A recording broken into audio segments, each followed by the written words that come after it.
اللہ تعالیٰ کا ایک قانون اور ضابطہ ہے کہ اللہ تعالیٰ نے اس دنیا کے اندر آج تک کسی کو ہمیشہ کے لیے نہیں بھیجا اور قیامت تک کسی کو ہمیشہ کے لیے نہیں بھیجیں گے۔ جس کو بھی اللہ رب العزت نے اس دنیا میں بھیجا ہے وہ وقت مقررہ کے لیے دنیا میں آیا اور پھر اس کے بعد دنیا سے چلا گیا۔ حتیٰ کہ انبیاء اکرام علیہ السلام اللہ تعالیٰ کے برگزیدہ پیغمبر، اللہ تعالیٰ کے برگزیدہ بندے، وہ بھی دنیا میں آئے، اپنا وقت گزار کر کے دنیا سے تشریف لے گئے۔ جب انسان دنیا کے اندر زندگی گزارتا ہے تو اس کے آپس کے تعلقات ہوتے ہیں، آپس کی انسیت ہوتی ہے، آپس کا پیار محبت ہوتا ہے۔ تو جب کوئی انسان اس دنیا سے چل بستا ہے، اس کا وقت انتقال آ جاتا ہے، وہ مر جاتا ہے، تو پھر جدائی کا غم انسان کو لاحق ہوتا ہے۔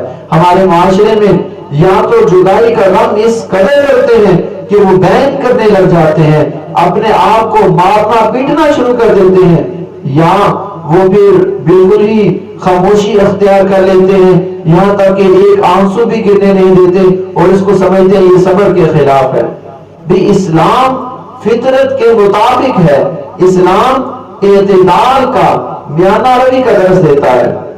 اگر کوئی ایک انسان مر جاتا ہے، وہ اولاد میں سے کوئی مر گیا، والدین میں سے کوئی مر گیا، عزیز و قارب رشتہ دار میں سے کوئی مر گیا، اس کی جدائی میں اگر کسی کا آنسو نکل آیا، کسی کا دل غم زدہ ہو گیا، کسی کے چہرے پر غم کے آثار ظاہر ہو گئے، یہ فطرت کے مطابق ہے، دین اسلام اس کو منع نہیں کرتا اور یہ صبر کے خلاف بھی نہیں ہے۔ حضرت سعد بن عبادہ رضی اللہ تعالیٰ عنہ بیمار ہو جاتے ہیں، نبی رحمت صلی اللہ علیہ وسلم عیادت کے لیے تشریف لے جاتے ہیں، تو صحابہ اکرام سے پوچھتے ہیں کہ کیا سعد کا انتقال ہو گیا؟ صحابہ اکرام بتلاتے ہیں یا رسول اللہ صلی اللہ علیہ وسلم انتقال نہیں ہوا بلکہ مدہوشی کے عالم میں ہے۔ نبی رحمت صلی اللہ علیہ وسلم کی آنکھوں سے آنسو بہنے لگے۔ تو جب نبی رحمت صلی اللہ علیہ وسلم کو روتا دیکھا تو صحابہ اکرام بھی رونے لگے۔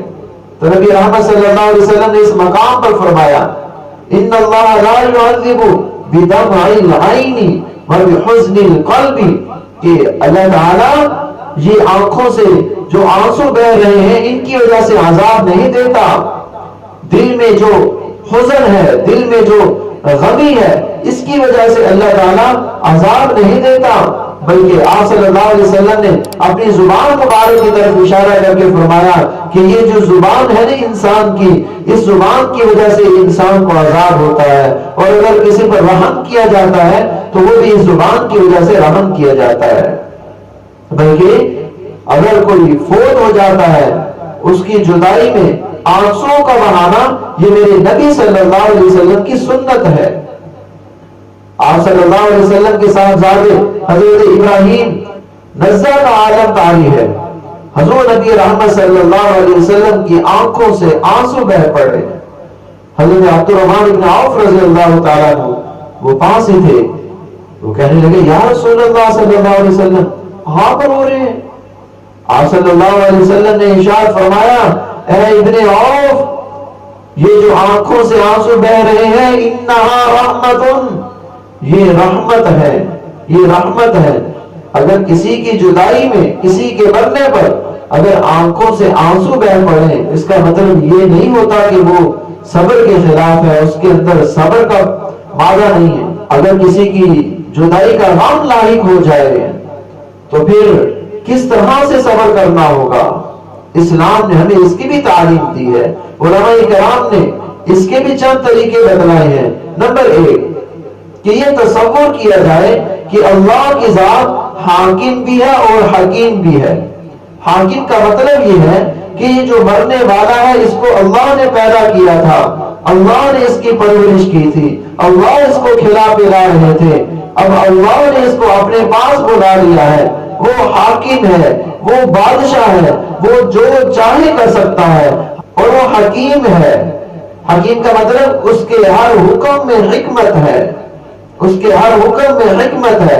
اگر اس نے ایک انسان کو موت دی ہے تو اس کے موت دینے میں حکمت ہے، وہ جوانی میں موت دے تو بھی حکمت ہے، بڑھاپے میں موت دے تو بھی حکمت ہے، بچپن میں موت دے تو بھی حکمت ہے۔ اللہ کے ہر کام میں حکمت ہے۔ ہمارے ذہن میں کسی حکمت کا نام آنا اس حکم میں حکمت کے نہ ہونے کی علامت نہیں ہے، دلیل نہیں ہے۔ تو یہ سوچا جائے کہ اللہ حاکم بھی ہے اور اللہ حکیم بھی ہے۔ دوسرے نمبر پر یہ بھی سوچ لیا جائے کہ یہ جو ہمارے اوپر جدائی کا صدمہ ہے، یہ جدائی کا صدمہ عارضی ہے، ہمیشہ ہمیشہ کے لیے نہیں ہے۔ ایسا نہیں ہے ہمیشہ ہمیشہ کے لیے جدا کر دیا گیا۔ مثال کے طور پر اگر پاکستان سے ایک شخص سعودی عرب چلا جائے اور اس کے اوپر پابندی عائد کر دی جائے، اب ساری زندگی تو نے سعودی عرب میں ہی رہنا ہے، کبھی بھی پاکستان میں نہیں آنا۔ اب پاکستان میں جو اس کے عزیز و کار رشتے دار ہوں گے ان کو غم تو ہوگا، لیکن اس قدر نہیں، کیونکہ انہیں پتا ہے ہم اس سے ملاقات کر سکتے ہیں، لیکن کب؟ جب ہم سعودیہ جائیں گے تو اس سے ملاقات کریں گے۔ تو جب انسان مر جاتا ہے وہ آخرت میں چلا جاتا ہے، تو اب اس کے بعد پھر اس سے ملاقات ہوگی کب؟ جب آخرت میں چلے جائیں گے۔ آخرت میں جانے والا انسان واپس نہیں آتا، یہ اللہ کا قانون ہے، بلکہ یہاں کے انسان جا کر کے ان سے ملاقات کرتے ہیں۔ جب یہ تصور ہوگا کہ یہ جدائی عارضی ہے، پھر غم میں صدمے میں کمی واقع ہوگی۔ تیسرے نمبر پر اپنے آپ کو زیادہ سے زیادہ عبادت میں مشغول رکھا جائے، نماز اس میں اپنے آپ کو منہمک کیا جائے، نوافل کا اہتمام کیا جائے اور عبادات میں کثرت کی جائے اور استغفار میں کثرت کی جائے، سبحان اللہ، الحمدللہ، اللہ اکبر، لا الہ الا اللہ، اس میں کثرت کی جائے۔ جب عبادت میں کثرت ہوگی تو پھر انسان کا ذہن اس صدمے کی طرف کم ہوگا، جب صدمے کی طرف کم ہوگا تو پھر حزن اور ملال بھی کم